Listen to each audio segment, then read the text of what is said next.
Hello and welcome to Overdrive. We already showed you the Mahindra Vision T and the Vision SXT. Now let's take at the Vision S. This is a rather interesting product because it may not look like it, but it's actually sub 4 meter, which means it's going to target vehicles like the Venue. But the details look so good, you might even consider it over a Creta. Will you? Let's take a look. Let's take a look at what makes this car so special. So this is of course a concept that Mahindra has just shown on the occasion of the Independence Day.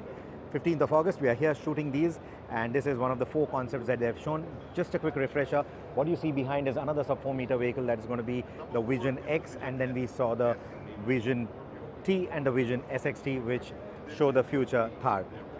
So this is going to be like a mini Scorpio or a new Bolero Neo, whatever it may be. But this, does it look like sub 4 meter to you?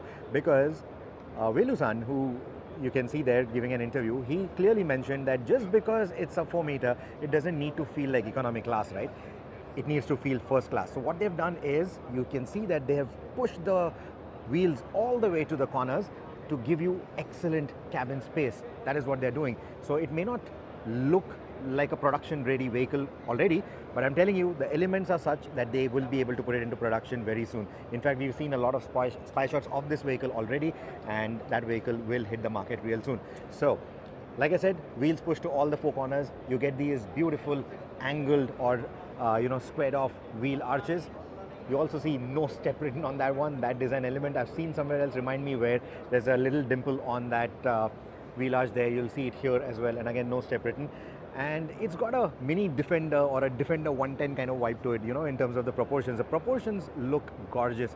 If it's a sub 4 meter and they are getting these kind of proportions, I mean, hats off to the design team for being able to do that.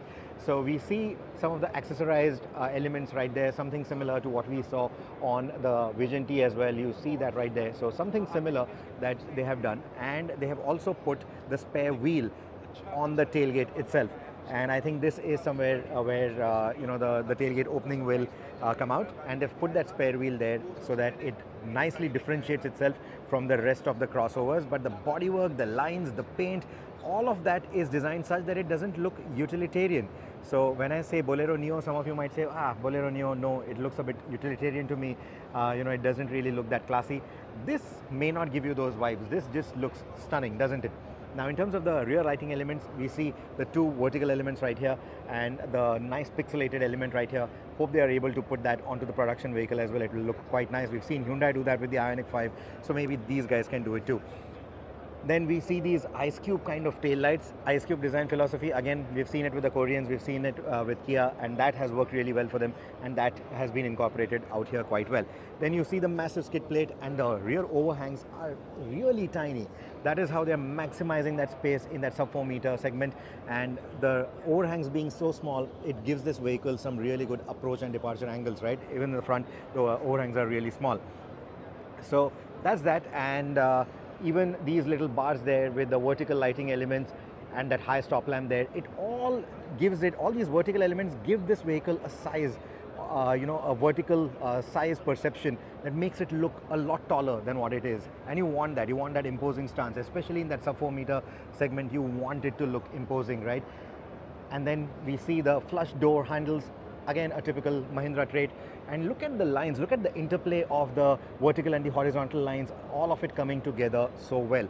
And then you also have this filler flap right here. It could be for fuel, it could be for charging. There's going to be a hybrid powertrain as well that these guys are working on this particular platform. As for the platform, you see new IQ written on the front door. So that's the new platform where they're doing ICE, that's petrol, diesel, and hybrid, and electric. So they're going to have all these options as a part of the new platform. So you see these really tall rocker panels. That is where the batteries will go for the electric. I'm guessing if they do electric, now this is a sub 4 meter, it's a price conscious space, so I'm not sure if they'll do electric all-wheel drive, but because they are harping so much about this being a hardcore core SUV, right? They're calling it the core SUVs. If they want to go that hardcore, maybe electric all-wheel drive, they might offer that as an option. I don't know, but like I said, it's a price conscious segment, so they may or may not do that. But for the petrol or the hybrid powertrains, it is going to be front wheel driven. That is what the platform is. And what that also means is that there is going to be no transmission tunnel of any kind. It's going to have absolutely flat flooring, which will again add to the overall comfort. Now, if I were to show you the interior, let's take a quick glance at the interior. Those vertical design elements that we talked about to add to the perception of height, you also see that happening with the AC vents. You see that twin AC vent arrangement, which has that vertical design, and that again adds to the perception of the height. And then you see the two massive screens, one for the infotainment, one for the instrumentation. There's no third passenger screen like we've seen with some of the other Mahindra products, because like I said, this is targeting a more value segment, but it might just rewrite some rules for it. And again, the steering is not something like what we've seen on the B6, for example. So you're looking at more conventional materials. I don't think they're going to incorporate too many piano blacks in there.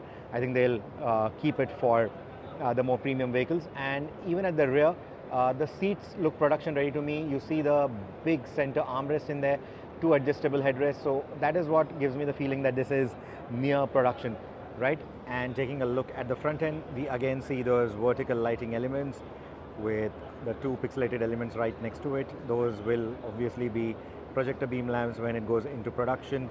And down below, we see the ice cube kind lights, again something that we saw on the tail. So the illuminated grille, that could be exclusive to the electric. They may or may not do it, I'm not sure, but that will definitely have chrome options, at least in the lower end trims. That I'm very sure of. This is again a design element that we've seen previously as well. So all of that coming through quite nicely. The front end of the car looks quite nice, and those vertical elements again help establish the imposing stance, that height for the vehicle. Like, just to give you a perspective, this is a sub-4-meter vehicle, and so is this. Just look at how this looks like a hatchback on stilts.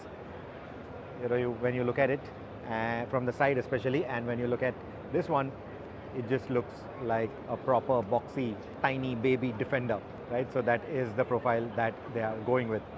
And when you look at the roof, you see a massive panoramic roof, a glass pane right there. How much of that will move to the production vehicle, we don't know, but Mahindra knows how people in India love sunroofs and big glass roofs, so they might just be able to do that. They might just incorporate that. Then talking about the design again, I like how you get that kink in the C pillar. I like how the C, B and A pillars, all the pillars have that gloss black finish on them to add that floating roof effect. That is what makes this vehicle look like a mini Defender, so to say. And then there are more accessories there. You see the aux lamps on top. You also see those cables down there to work against the bushes and all that, to just establish that this is a hardcore SUV. You will see handles on the A pillars, you will see grab handles even on the B pillars. So all those elements are there to give you that feeling that you are driving something hardcore, even if it's just a sub-4-meter vehicle. But I would love to hear your opinion on this. Please let us know. And if you've watched this video till the end, thank you so much for sticking around. Until the next one, take care, drive safe, and don't forget to subscribe to OVERDRIVE.